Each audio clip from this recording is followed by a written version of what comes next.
So today we are doing some changes to the bike. So basically I've got a set of GB racing covers, I've got new fairings, so all of this is coming off and going matte black. I've got a new front mudguard in matte black because this one has got some cracks in it.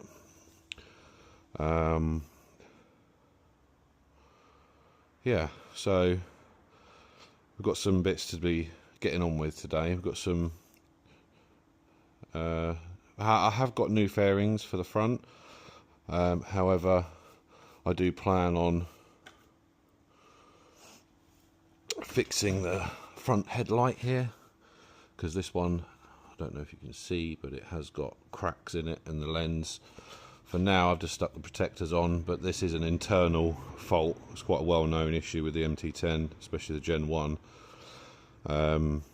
where they sort of crack from the inside. You can replace these lenses, and I do intend to buy a replacement for that in order to do that, but taking the front end apart is quite a long job, so just doing that to change the fairing and then having to do it again when I want to do the light doesn't seem to make a huge amount of sense.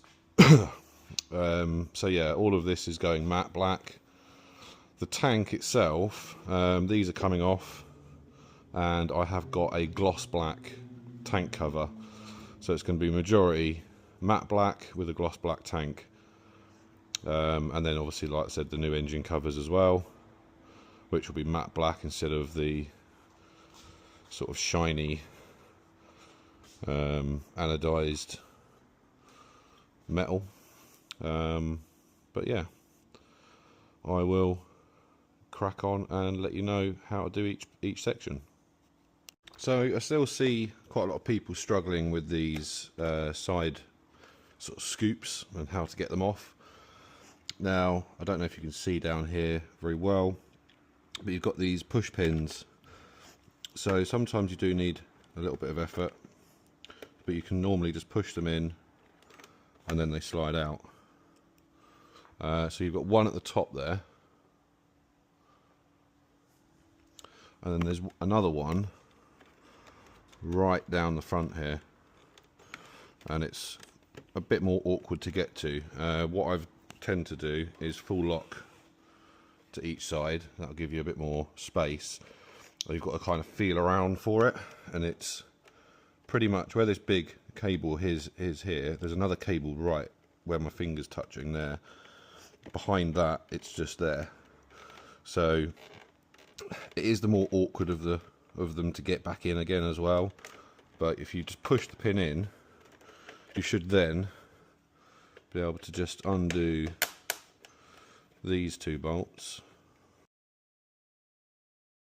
and it's then just a matter of wiggling it out of position. If you can get that bottom piece off,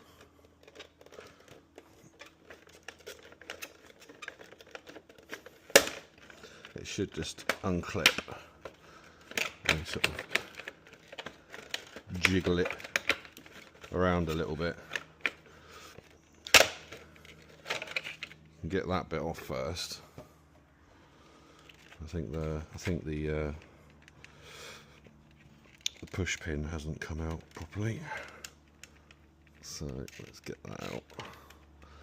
You probably need two hands in there, because with all the wiring that's there, it can be quite fiddly. There we go. That then just slides off, so that's that piece. Just to keep things together. Clip that back on there. So this is where all your fuses are. Now this grill again has two push pins. There's one there which comes out quite easily, and then one right at the back. So whilst you've got these out, another common issue with these grills is that they do tend to go a little bit rusty. So what I'm going to do, I'm not going to get metal on it. I'm just going to get a plastic brush, get all the bug jizz off it.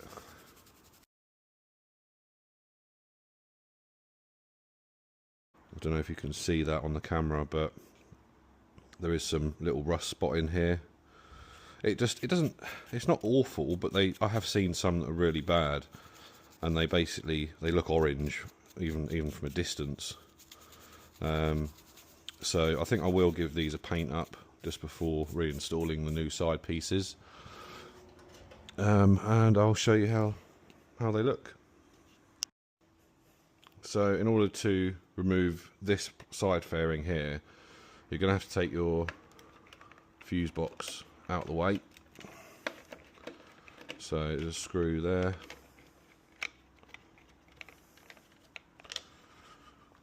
And a screw down the bottom here, which is a little bit more awkward to get to.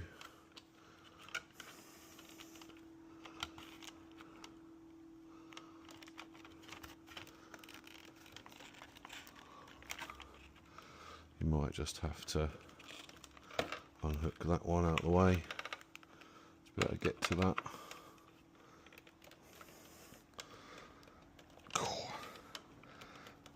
There we go.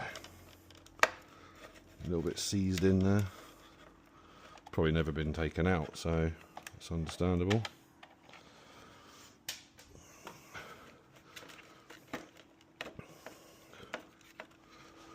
And it looks like all of these will have to come off.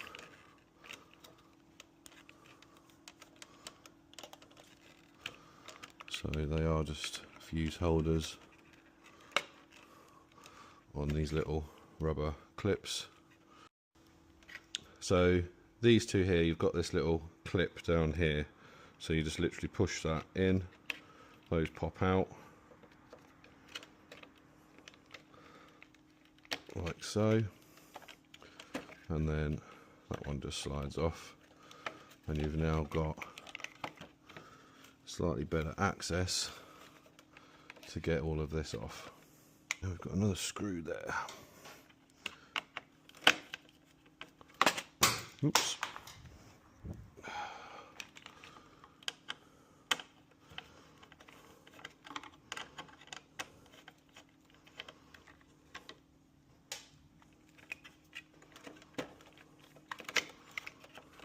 And one more there.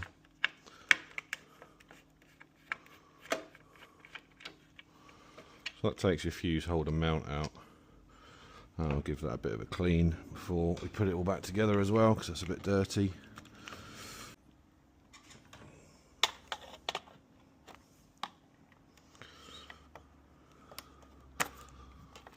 It just pops out. These are kind of just pop in, you know, push in securing clips. They all just pull out.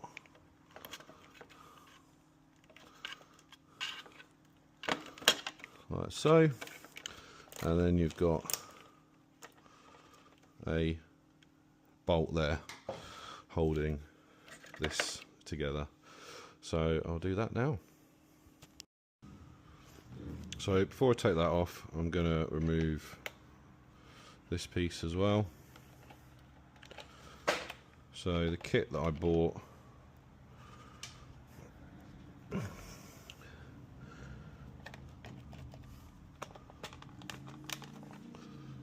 there a bolt in there somewhere?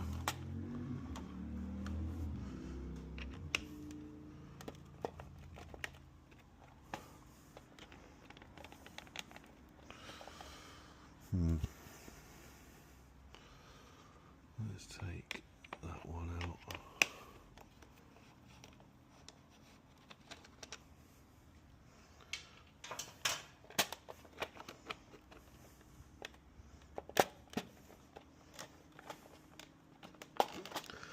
Does this just pop out? It does, yeah. So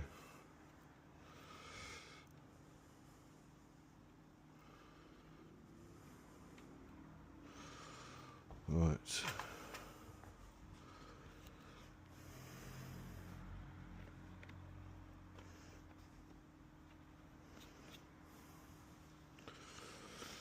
Going to give certain parts of the bike a little bit of a clean whilst we're here. So, for instance, this panel here behind. So it doesn't look as if this piece gets replaced, so I don't think I need to take that off because oh, actually, yeah, I probably do because of the this is all one piece. So let's remove that bolt and get that off. I think it looks like a 10, but it might not be. Let's have a double check. Oh, crikey. Yeah, it's a 10. That's not a good start. Let's hope that's not caused any damage. Looks all good. Let's pop that back there. So,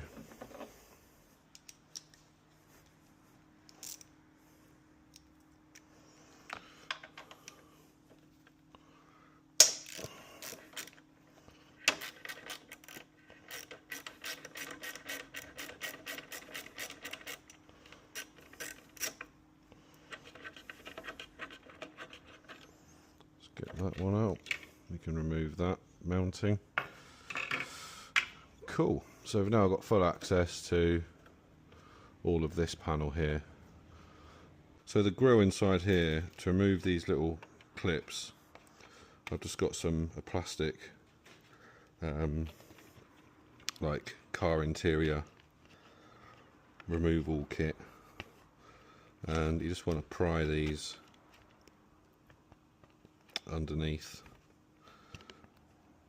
just to get these metal sort of retainer pin things off. They're quite tricky, but obviously you want to be able to fit this grill, and it does. The new fairing kit didn't come with them, so you need a bit of leverage. So now that those are off, again, you may wish to paint these matte black. I think I'm going to give them a fresh coat of paint. But yeah, keep hold of these little clips here as well. There we go. Now, to get these side panels off, you do need to take the seat off. You've got a couple of screws either side here which hold the ends on.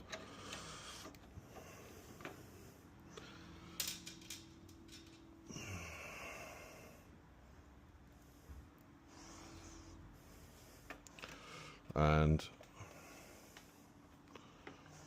you've then got the little, again, more clips here.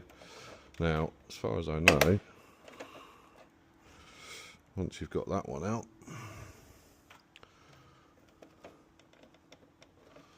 this should just all come off with a little bit of force. This is actually wrong. Do not do this. There are still 2 bolts to remove. So if we take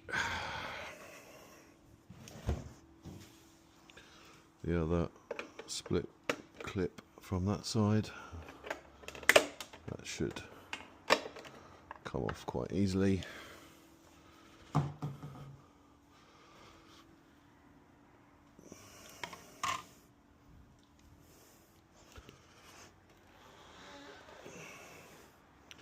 And then you have got a couple of Allen bolts on the top here. Don't know if you can see what I'm doing. Hopefully you can.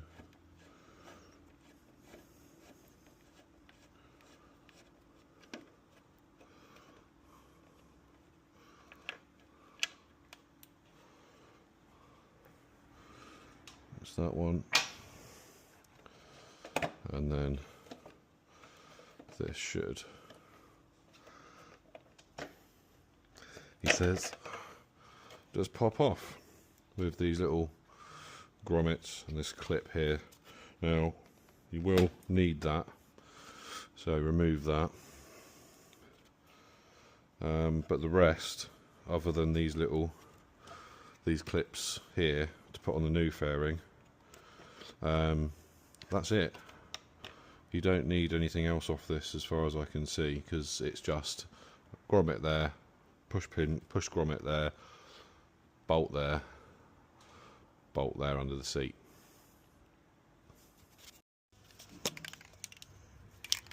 So going to give these guys a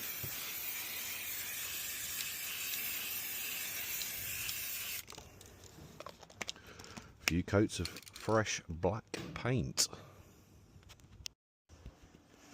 So next job, I'm just going to remove the tank pads. Now these haven't been on long, so I'm hoping they come off relatively easily. They are just cheap.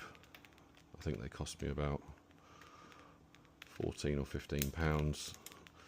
So yeah, they've come off really nicely. In fact, I could have probably reused those if I had have been a bit more careful. But I have got new ones, so I'm going to stick the new ones on anyway. All you need to do is get a little bit of an edge going, and they peel off quite nicely.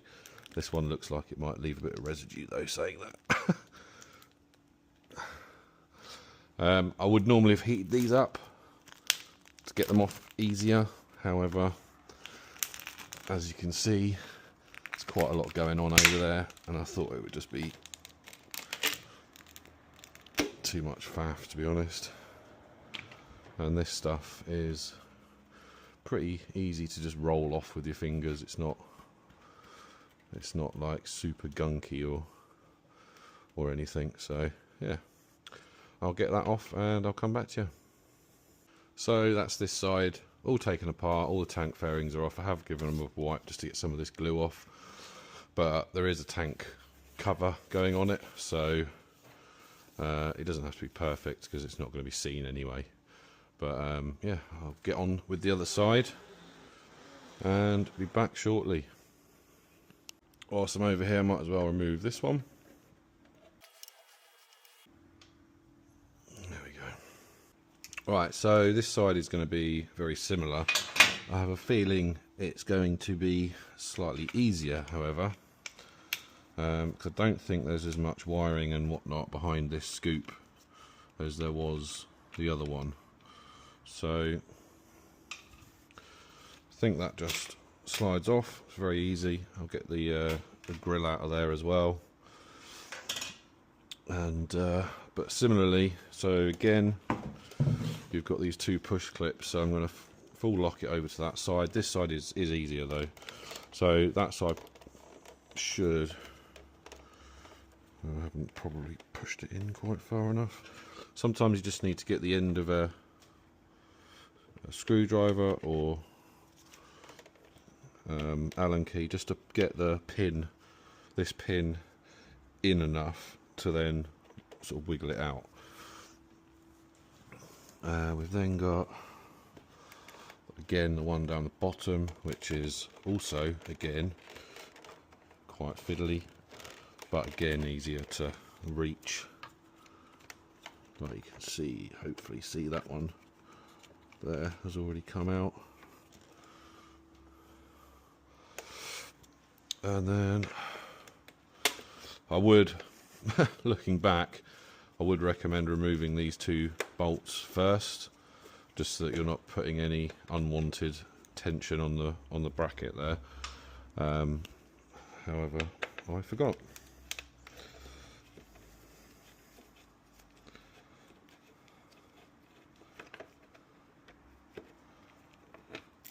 Same as before, you've got some clips up here which just need a little bit of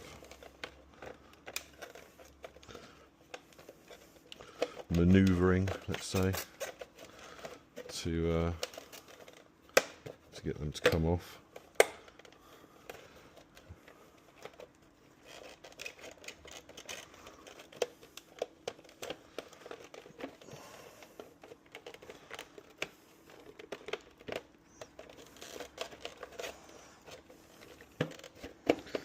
think it didn't help that this is loose, so there we go. Should be able to wiggle the whole thing off. So you haven't got quite as much behind here. I think this is just connectors for indicators and lights and whatnot. I will be taking these off and putting them on the new one, so hopefully they are reusable. So again, 2 little push pins on the grill there. The little push pins on the grills are shorter than the ones that go into the side here, so don't mix those up and you should be all good. So I've gone ahead and done this side. It's very similar to the other side. I just haven't removed this, so I haven't taken all the wiring off and stuff like that, because you just don't need to. It comes away, and the side panel removes exactly the same. This removes the same. I have already removed the grill from that one. There is a slight difference on this, whereby the mesh doesn't have a pin at the bottom. It's got like just a ledge that it sits against. I am painting this side grills as well, so I'll show you how to put that back on using the one that I've already done. So it is a little bit tricky, but it's doable. So once you've painted your grill, or if you don't need to, you basically push these back on. Now they are quite tricky to do, to sort of push back on with your fingers. So all I did was use a pair of pliers and sort of pushed it around like that with that. I'll show you again on that one, but it's yeah, it's relatively simple. So just to show you what I did to get these back on, is push them in place and get them on enough, and then you just grab some pliers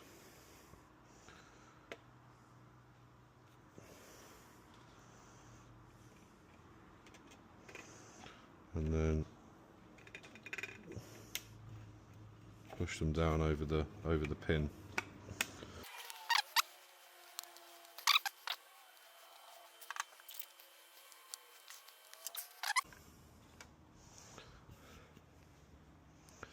But yeah, getting there. I just need to find a way of securing the tank cover down here. So I might just apply a little bit of gaffer tape there.